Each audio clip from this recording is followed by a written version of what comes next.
Thanks for being here today. I'm super excited for the discussion that we're going to have and the stories we're going to hear. Really talking about how strengthening and fostering peer connection and student to faculty connection can drive student success. We have an amazing speaker today, Matthew Belanger, who is the Vice President of Student Engagement and Achievement Senior Advisor to the President. That's a long title, Matt. That was more of a mouthful than I was prepared for. You have a Apologies. lot of hats. From University of Maryland Global Campus, we're going to talk. I'm sure many of you are already familiar with UMGC, but I'll have Matt tell you guys a little bit about his background and over the description of UMGC in a minute. And we're also joined today by Danielle Bonner. You've been on one of our webinars before. Everybody knows Danielle. She's a wonderful member of our team. She also helps keep us on track during these conversations. She's going to be the one monitoring the chat. So if you have questions in there, Danielle's going to be the one to interrupt us, make sure that we get that question answered. And she can also answer some of the things that come in along the way. We'd also love to know who we have with us today. So if you've joined us, please take a minute to introduce yourself in the chat. Who are you? Where are you from? What brought you here today? You can tell us what the weather's like in your neck of the woods. I'm in Denver. It is absolutely gorgeous this week. It's like 60 degrees and sunny. How's the weather in New Hampshire? Are you still in New Hampshire? I live in New Hampshire, and it's so nice. It's so nice to see some of my favorite people from New Hampshire on the call today. And this week, I am in Oh, Maryland. great. You're in the office. And how's the weather in Maryland? It is cold. I think it was colder when I got on the plane here than it was at home when I left. But Oh a no. little bit gray right now. Sorry about that. But come to Denver and you can hang out with us in the sunshine for a few days. But I forgot to introduce myself. So I'm Katie. I am the co-founder and CEO of InScribe, and we're hosting the webinar today. This isn't really a story about our company in particular. It's really about the work that UMGC has done in partnership with us. But I will just say, if you're not familiar with InScribe, just to give you a little context, we are a virtual community platform. We call ourselves human first technology enabled because our belief is really that we want to facilitate positive student outcomes and positive student success. The human connections that students make during their time while they're learning, whether those are with peers, with your faculty and staff, are foundational to helping those students succeed both in school and once they leave. We work primarily with online and non-traditional students, so students who don't really have the luxury of being on campus every day and getting to meet people face-to-face all the time. But it's a very flexible platform, and we really focus on how do we improve outcomes, increase sense of belonging and social capital, and help institutions do all these amazing things in a really scalable and meaningful way. So that's the only sort of sales spiel I'm going to give. But if you are interested, at the end, we'll have a few ways that you can connect with our team to learn a little bit more. We often kick off the conversations with this question: why are we here? I, of course, would rather hear why you're here, so please feel free to drop that in the chat. But we thought this conversation was particularly meaningful. Matt and our team were recently at the Online Learning Consortium conference. You guys are familiar with OLC. And of course, much of the conversation is dominated by AI, as it is at a lot of events that we all attend these days. But to me, that almost makes the conversation that we're going to have now even more important, because as technology penetrates everything that we do, especially in education, in greater and greater ways, there is this potential for us to overcorrect on replacing humans with technology.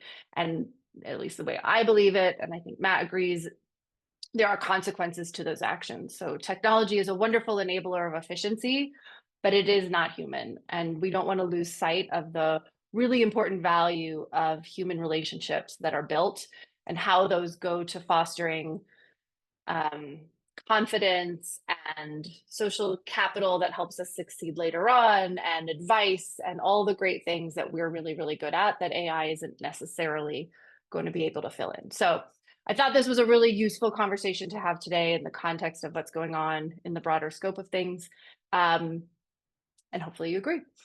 So with that said, I'm going to try to stop talking now and I'm going to hand it over to Matt. So Matt, give us just a little bit on your background, if you don't mind.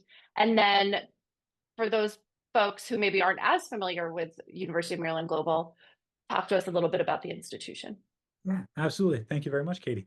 Matt Belanger, it is very nice to be with you today. I serve, as Katie said, Vice President Student Engagement and Achievement, as well as the Senior Advisor to the University President. And the hats that I get to wear, I lead our first year experience onboarding experience for our students. I lead our learning resources and access services team. So that includes all learning resources, virtual labs, library services, accessibility services, wellness services, tutoring services, community, and a new team that we are building, digital student experience, which we have some representation from here today, which is really charged with deeply understanding the student experience and identifying pain points and opportunities for improve that. And as the advisor to the president, I'm helping with areas such as AI, transformation, and the data, our data team. So more exciting than my background is sort of the history of UMGC. I've been with the university for about a year and a half, and I see some of my wonderful prior colleagues whom I miss on the call. So I hope everyone is doing well. But UMGC has such a rich and fascinating history that I'm continuing to learn about. But we originated, if you can't see out my window, we are at the College Park campus, really on the outskirts of it. If you know, College Park is one of the top universities in the country, wonderful facilities, but we were the extension school for the University of Maryland College Park. And in many ways, actually, in the 1950s, if there were students that applied, students of color who applied to the University of Maryland, they were actually bused up the hill to UMGC to take classes with us. Prior to that, and you can see on the slide, in 1949, we were the only university that responded to a request from the military to educate their active duty military. So we got a call on, say, a Tuesday, and then Wednesday morning, there were 7 faculty on a plane to teach in post-war Europe. And that is where our rich military history originated. Today, we serve over 100,000 students. We have nearly 200 global locations, so we are on almost every military base, and about 60% of our students are military affiliated. So very, very military friendly, but we also have a growing fully online segment of learners as well. We are really working closely with students in the DMV region, right around us in the Maryland and DC region, but we are also seeing a lot of growth happening outside of our region as well. So it's a really fascinating institution. You can tell serving the military and serving a large online adult population as well. I have to say, I've heard you tell the background of UMGC multiple times, and I just love the story. Every time you tell it, I get excited again. It's such a cool institution. It's like a really neat origin story. And when we think about non-traditional students, I don't think it gets much more non-traditional than teaching military people, military individuals around the world on top of all of your online learners. So thank you for that. Okay, so super diverse population, really big institution. Probably there are some challenges that you face when it comes to helping those individuals connect. So talk us through a little bit of what you guys saw going on. Yeah, and the way that we're structured is we really think heavily about what that military experience is, which I described Yeah. earlier with about 187 locations. You can see up here, like often these individuals have frequent relocations or quick deployments, and underscoring just very, very unpredictable schedules. It might be in Europe one day, and then a few days later, they're over in the United States, and we need to make sure that we have opportunities to engage with the university, to engage with one another that complement the face-to-face experience that they do have when they go into the military education center, but that are not broken when they leave and go to another location. So you can just imagine a military learner being overseas without family, again, very unpredictable schedule. We need to provide them a meaningful way to connect. And so I have spoken with a number of our military students, and it is really exciting to be able to connect with them, say at 11 o'clock at night, They leave their barracks to get on the phone with a faculty member and talk about their experience. It's a very, very humbling opportunity to really deeply understand the experiences that our military students face. So as you'd expect, a lot of social and emotional challenges away from family, oftentimes seeing, young children being born over FaceTime. That Yeah. creates a lot of obstacles socially that impact their learning. And our non-military learners, you can see they're in their low to mid 30s, trending younger, but they balance work, they balance life, family responsibilities, and it's not a surprise that school is not a top priority, likely the fourth or the fifth priority after family, caring for loved ones, work, perhaps even themselves come as a priority at some point as well. So our students face a lot of fun challenges that, and again, as an institution that serves all of these learners, it makes for a lot of opportunities to really think about personalization.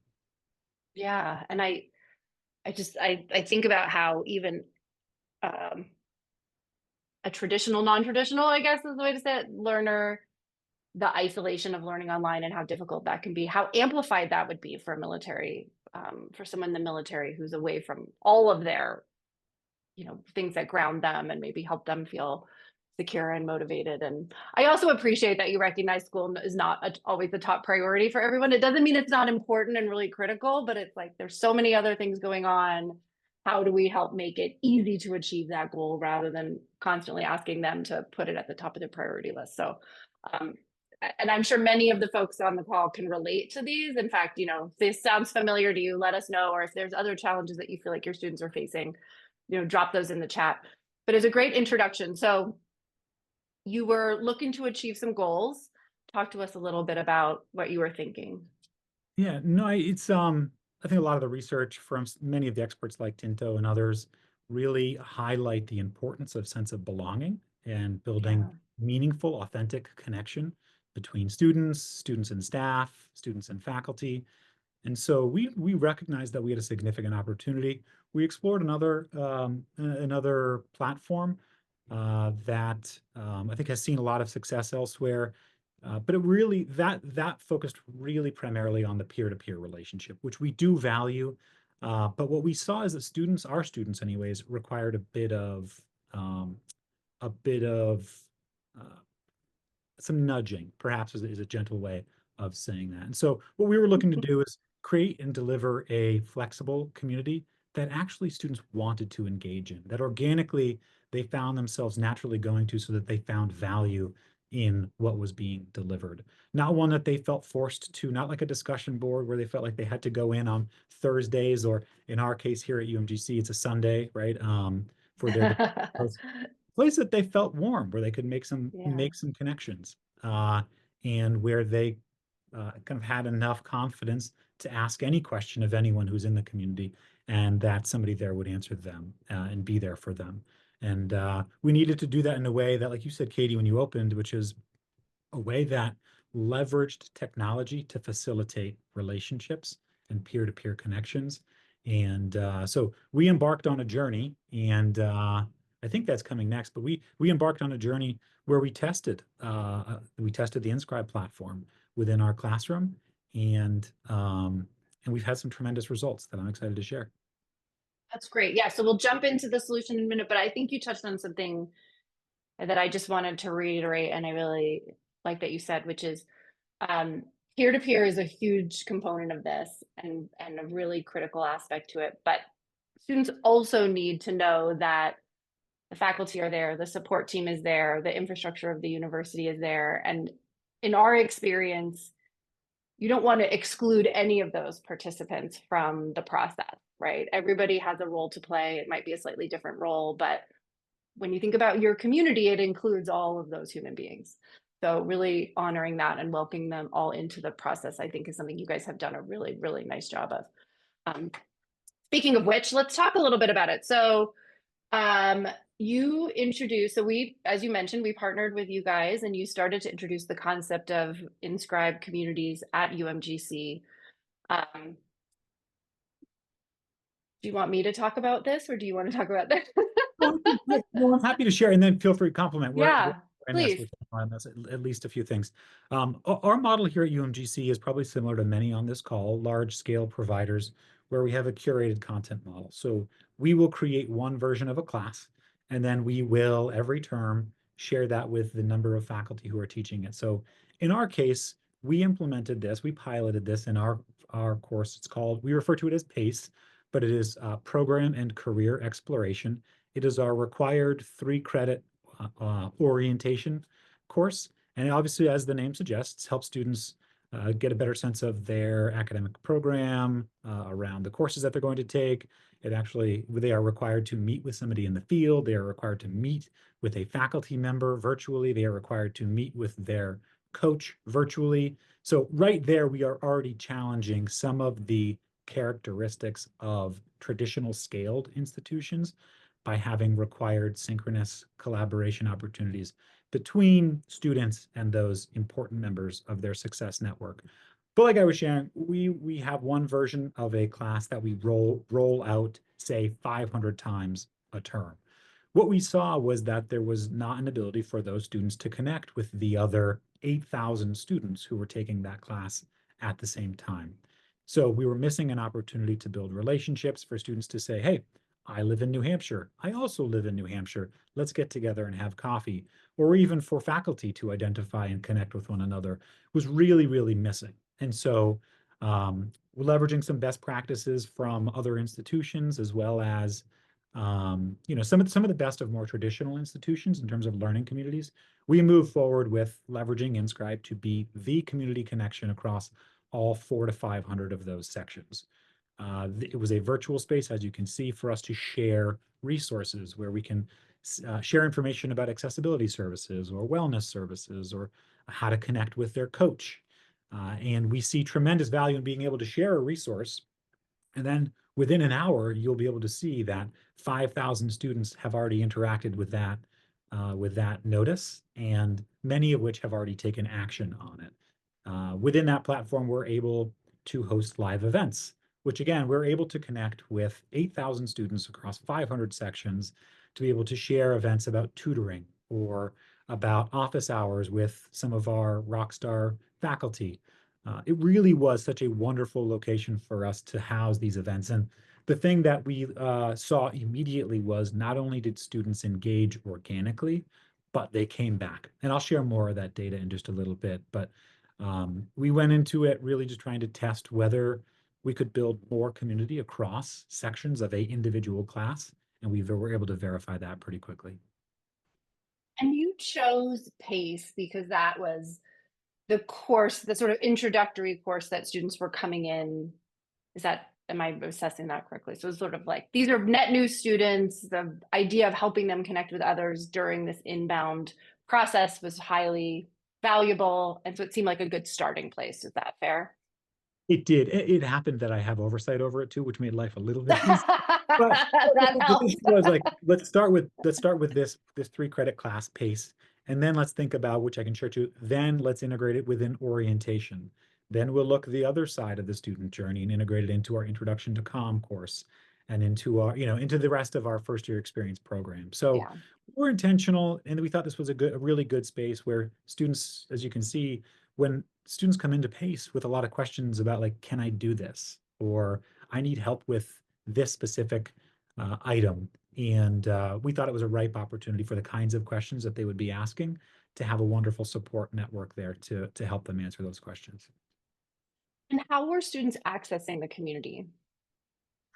We integrated natively within our environment, right from the main navigation of the LMS, which for us is, can I say, I will say it, and then we'll blink it Yeah, out. totally. We No, use no, you can totally Brightspace. say. I We don't think use it's a Brightspace. secret, right?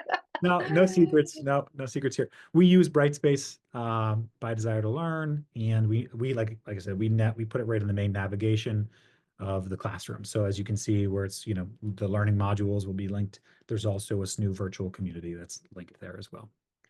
So students are coming in, you have many, many sections of this course running, but they're all essentially pointing to the same community on the InScribe side. So all these 8,000 students get to come together in a way that they wouldn't have if they stayed in their individual sort of LMS experiences. And then who was moderating these spaces for you? So during the pilot, we used some of our full-time faculty and staff to moderate. They would spend a couple of hours a week jumping in there. The AI behind the scenes will flag behavior that might need more immediate action that the team can take. But for us, we had essentially our dean as well as some of our full-time faculty who would engage. We are moving towards a model of having peers be in there or adjunct faculty to help us scale this to other courses as well. But initially, it was a pretty lightweight implementation to ask our staff to do it, and it also helped them gain a deep appreciation for how to leverage it from an instructional design perspective because they were in there. They were seeing the questions that students were asking, and they were able to take that information and bring that back into the course design discussions. And I know we're going to talk about results in a minute, and I may have jumped ahead on a few Katie, of these. before, Yeah, sorry. yeah, before we head there is a question. Did any of your faculty feel like this added more to their workload? And you've kind of answered that already. Or was it pretty seamless and then students were interacting with each other? You talked about the peer-to-peer model and having peer moderators. Seems like you pretty much touched on that, but is there anything you'd like to add to answer that question? No, I love that question. And I would say we did survey faculty after our pilot, and the vast majority of faculty felt like this was additive, like significantly additive to the student experience, and then it made their life easier.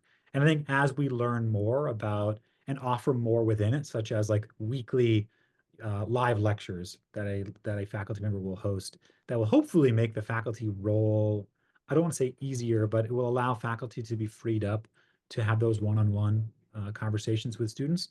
I would hope that we'll see faculty satisfaction increase even more. But to be very honest, like it was overwhelmingly positive from our faculty when we implemented it. Thank you. Which I love to hear. That's not always the case, as we know. And rightly so. I mean, faculty have a lot going on. And I think anytime you introduce new technology, the immediate reaction is one more thing, one more thing, one more thing. So I love that your faculty were able to experience the sort of scalability that it brought to their work and to their some of the help streamline some of the tasks that they're trying to do, because that's always very core to what we're doing. We want to make your life easier, everybody's life easier. And if we're not doing that, then we're not doing our job. So I'm really happy to hear that. We talked a little bit about the types of interactions. I wish we had a slide on this. It's my fault that we don't. Can you give us a few examples of the types of interactions that you were seeing in the community? I'm a little bit putting you on the spot, but. No, that's okay. Some of the ones that were on the previous slide were more introductory, which I still think have significant value. But we saw other interactions where students were asking for clarification about assignments, or students were asking where to get support for citation. And relatively quickly, within a matter of an hour, many students were getting responses, mostly from students, but also from from our facilitators who were in there. But other kinds of things like, hey, I'm having a really hard time right now. Work has been really busy. And other students just jump in and they want to offer like, hey, here's some support. Here are some resources that I use to help manage time. Because time management isn't necessarily a learning outcome of pace. We're really grateful to see that students are taking some of the learning or some other key skills that they'll need to acquire into the community. But we see a lot of that, and especially when we share course resources or when we offer embedded tutoring, the conversation turns more to content, which is also, I think, a really positive thing. But in this early community, it was really about building connection and relationship with others.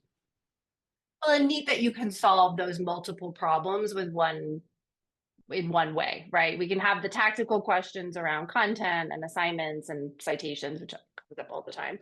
And then we can have those human relationship conversations in one space.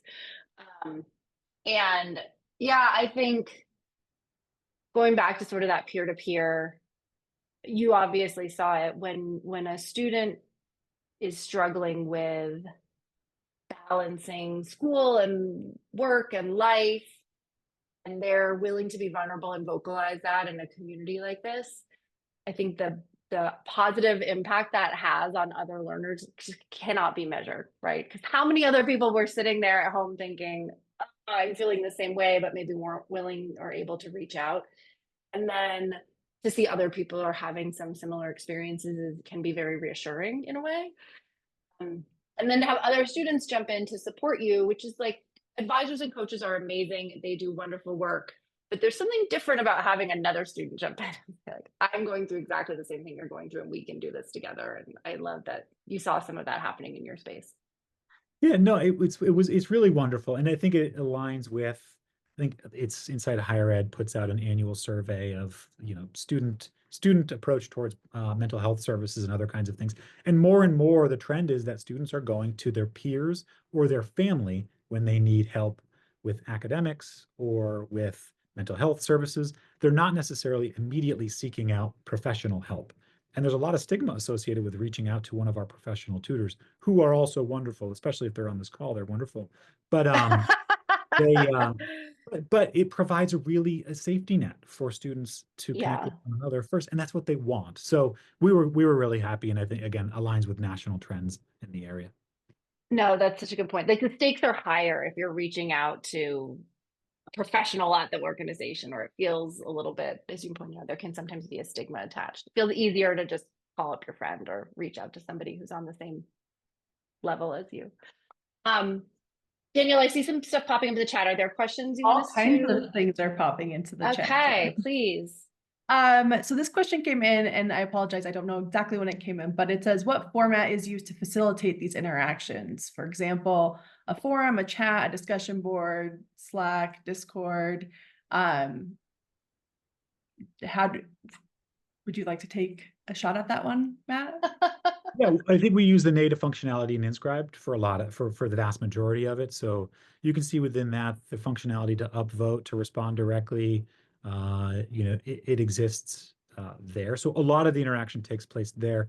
But when we host live events, we can use solutions like Zoom and other platforms that are institution specific. But no, this is really the vast majority of the interaction takes place using the native functionality within the InScribe platform. Wonderful. So here's like a very, oh, sorry, Danielle, I was just saying, this is a very high level view of the InScribe platform that you see on the screen now. We are going to host a deep dive demo tomorrow, or we're hosting one. So if you want to join that, we'll do 30 minutes, go a little deeper so you can actually see what the product looks like and how it functions. And you can sign up for that at the end of if you want. How do you define active for the 8,000 active students?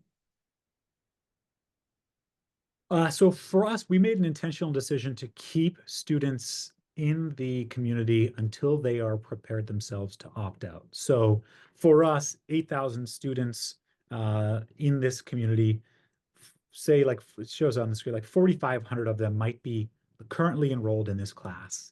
The other 3,500 have chosen to remain active within the community. Active would mean they are either posting, or they are, as we like to refer to them, or they are lurking, which our data I can share, and I'll say it now and I'll reiterate it later. But the data around those that are active versus those that are lurking is actually relatively consistent, and there is a significant improvement to outcomes, whether they are an actively engaged participant or whether they are a lurker. So for us, I hope I answered that. But the 8,000 would be active within the community, lurking or posting, and the 4,500 would be those that are actively enrolled in the course. Yeah. Well, and that's a good point, because I think sometimes when we think about engaging these types of technologies, especially at the course level, courses end, right? And then you assume the students are out. One of the interesting things I think about InScribe is you can decide once this course is finished, you can remove all the students who have graduated from that course, or you can leave them in to continue to participate with students that are coming along. So UMGC made the decision to leave them in. It's kind of up to you, but it's an interesting idea for letting students who have been through the process continue to be essentially like mentors to the students that are coming in after them. One Danielle. question. Yes. So how are you measuring success of the investment? Excuse me. This person is a partner of InScribe, and they want to go deeper on proving the ROI, and they would appreciate your thoughts on this topic. Yeah, my friend Luke. Luke, and you and I can connect offline as well about the pro formas that we have developed. But and maybe could we jump to the next slide, Danielle? I Yeah, can let's do it. like the way that we measured it, we didn't quite run an A/B test, but our Center for Institutional Effectiveness did a really thorough, as Danielle noted, very, very thorough analysis to ensure that the numbers that we're putting in front of you, we felt comfortable with. So what we were able to learn was that those that were engaged, and engaged is either active or lurking, had a 13% higher course success rate than those that did not. They were also 5 percentage points more likely to receive an A versus those that did not. And their persistence rate was 2 percentage points higher than those that did not engage. And it was relatively like, I'm making it more binary. I can share a bit more granular detail offline if you want, Luke, about what we saw with those that are really like the actual numbers for those that were significantly engaged versus those that were more lurkers. But for us, we developed a pro forma from that.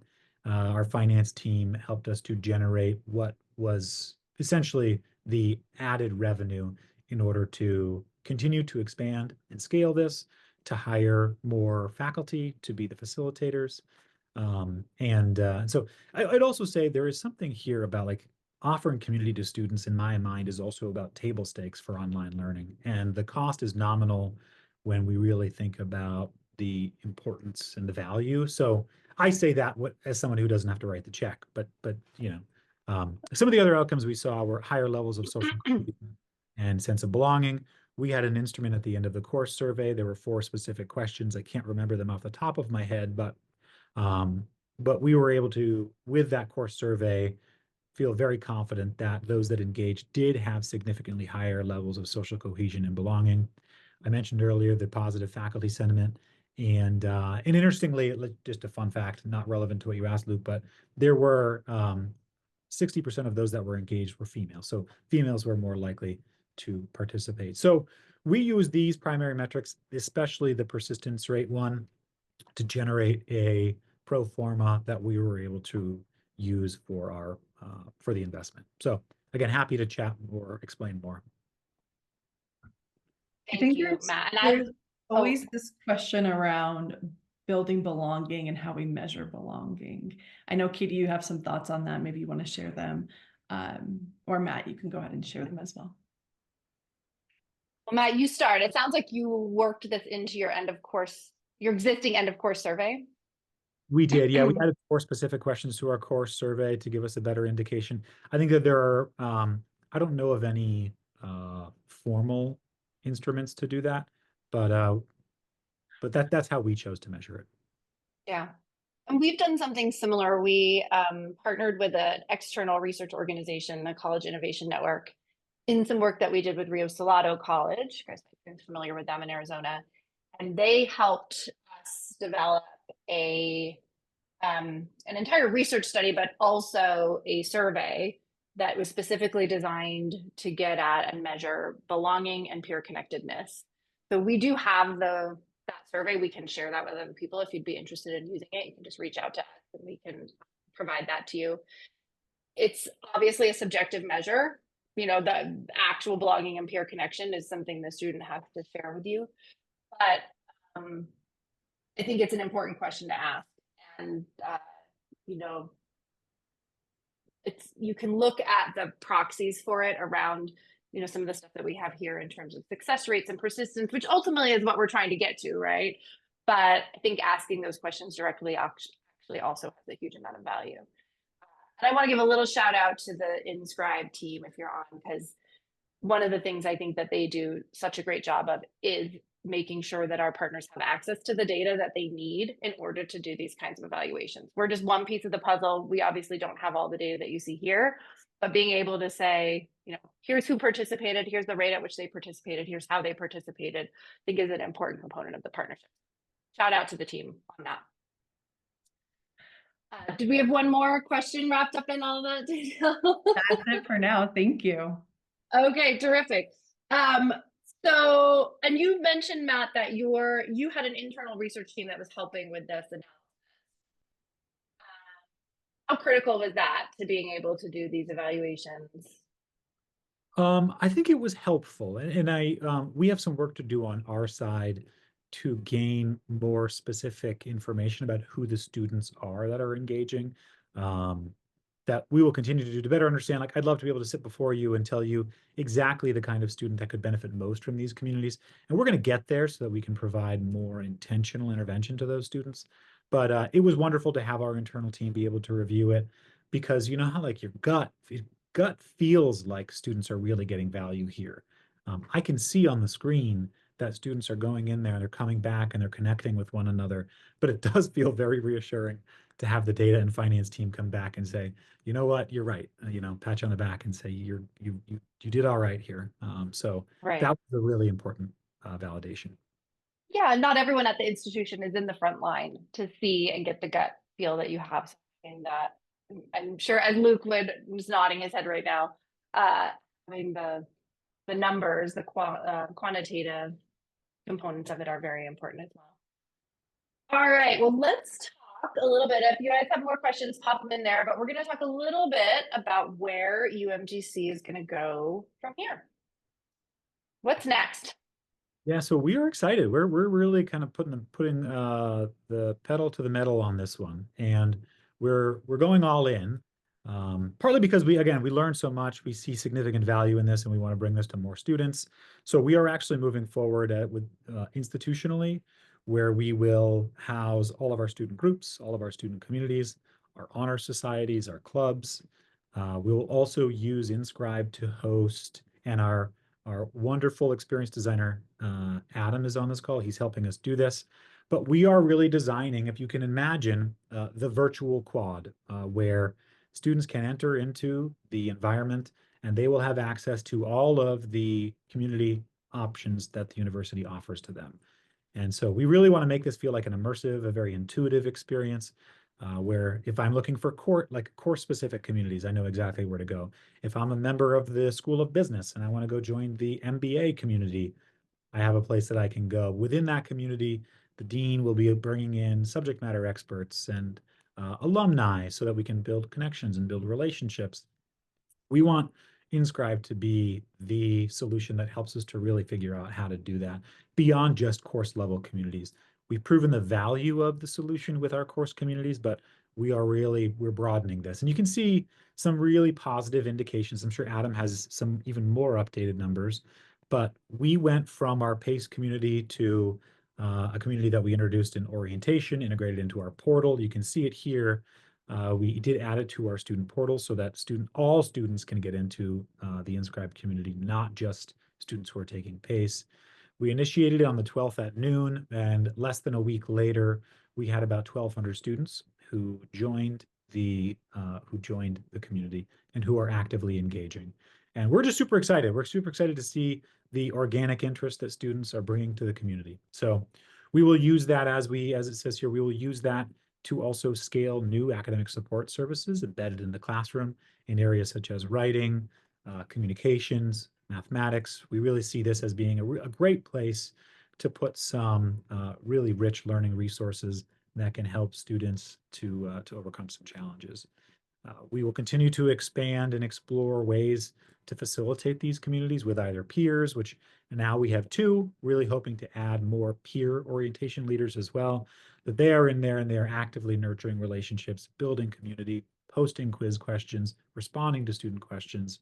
And so for us, we're just super excited. I mean, that's really what we're really thinking about now is with Adam's help, we are taking a student experience first approach, designing the experience that the students have come to us for, the students want, not what we think the experience should look like. So, yeah, we're excited, and I think hopefully we'll have this in place, pieces of this in place, certainly by the end of the winter. Yeah. And you're just such a great example of community is not a one size fits all type solution. So even within an institution, there's lots of different places where a community model could benefit. And you have some great examples here, like PACE, math, writing, orientation. And so having a multi-community strategy ultimately, I think, is really effective and useful. But it's good to start someplace foundational, which you did, and then expand from there as you learn how the communities behave, how the students want to use them, and then, you know, scale up in a strategic way over time. So I think you guys have done a really, really nice job of that. It's been fantastic working with you all, and learning a lot from you guys, hopefully, as we continue the partnership. Any other questions that have popped in, Danielle, or anything that we normally talk about that we haven't touched on today? Well, you just made the comment about every community is different, right? Every institution is different. How adaptable is this model for institutions with smaller budget or fewer resources? This question was sent directly to me. That is such a great question. So I know that UMGC is not every institution looks exactly like UMGC. And so we're not all serving 100,000 learners. But the beauty of community is it is impactful at every scale. So we have communities that have been built around individual classrooms for 30 to 100 students. And then we have communities like what you see with Matt and his team doing, supporting, you know, thousands or tens of thousands of learners. And the cost of the platform really adjusts based on that scale. So it's very affordable, no matter where you want to start and how you think about growing, or if you want to stay small, it can absolutely be accommodated in that model as well. Does that answer the question, Danielle? I think it does. Yes. I Thank started you. talking and then I'm like, I don't know that I actually remember everything. I think this question is probably from a UMGC representative. With the scaling up, will graduate courses be implementing InScribe as well? Yeah, no, I think that's a great question. We are we're focused right now on undergrad, but the idea is that this is the community for, you know, for every course, every program. So as we scale, certainly if there are graduate courses that could benefit, I can actually imagine the MBA program being a great example of our new MBA program, that a community would really benefit there. So it's there. We will get there eventually as we scale. Katie, there was the question about Discord a bit ago, and it makes me wonder, can you tell us a little bit about the benefits of using an InScribe community versus like social media, such as LinkedIn, Facebook groups, and things like that? Yeah, and Matt, you probably have some experience with this as well. Community is not a new thing, right? We did not invent the concept of community or digital community. And so any institution that we talk to, there are places where students have already, or this institution even has already set up Facebook groups or Discord groups or something similar. What we hear a lot, though, is that those spaces are a little wild, wild west. Simple things, not simple, but like foundational things like FERPA compliance and accessibility are not necessarily honored and built into those platforms. Data security is not necessarily built in. Also, because they're separate, they're not integrated directly into the institution. They don't feel like a native component of what's happening. A lot of times the behavior that you see in these external communities isn't as, what's the right word that I'm looking for? Students don't always behave themselves with the same composure in these external communities that they would in something that's integrated. But for me, what I think is most important is really the data and the access. I mean, when you have something that is school sanctioned, integrated into what you're doing, you guarantee that every student can access it. You're democratizing that access and welcoming in all learners, which an external system does not necessarily allow you to do. And also you get the benefit of all the data. Who's in there? What are they talking about? What seem to be the concerns of learners? And then, I mean, not to toot our own horn, but there's also this component of partnership. Platform, I was on a call the other day and I thought the person said it so well. Platform is just one element, right? When you think about implementing community, it's much like implementing curriculum. You have a platform, digital curriculum, you have a platform, but it's also about the pedagogy of how you're designing that and putting it together. It's about the people that are then supporting it. And so working with a company like InScribe, you have a whole support team that's dedicated to you with the expertise of how to do this. And they bring that to the table and partner with you over the long term to help you be successful. Whereas some of these other platforms, you're really on your own to figure all of that out. Matt, I don't know if you want to add anything to that. The only thing I would add is we were not we didn't set out to replace what is happening in Reddit or on social. If students find that that's where they want to connect, and we do see student groups starting there and highly engaged there, we just wanted to offer a university sanctioned place for these connections to take place as well. So we see value in both, but also being on the platform gives us, and I think this addresses a little bit of Carol's question too, which, hi Carol, is the platform offers, and Katie, you said it, like security. It flags where we might need to pay some immediate attention, and that was not the case with some of the other non-university sanctioned platforms. Awesome. Was there another question that popped in? That's it for questions at the moment. Awesome. So if you want to go into wrapping it up here, I will stay on and we can answer any questions as they come in. Terrific. Well, first of all, a huge thank you, Matt, for being here and joining us today. You're a wonderful partner. I love hearing your story every time you tell it. So thank you so much for joining us.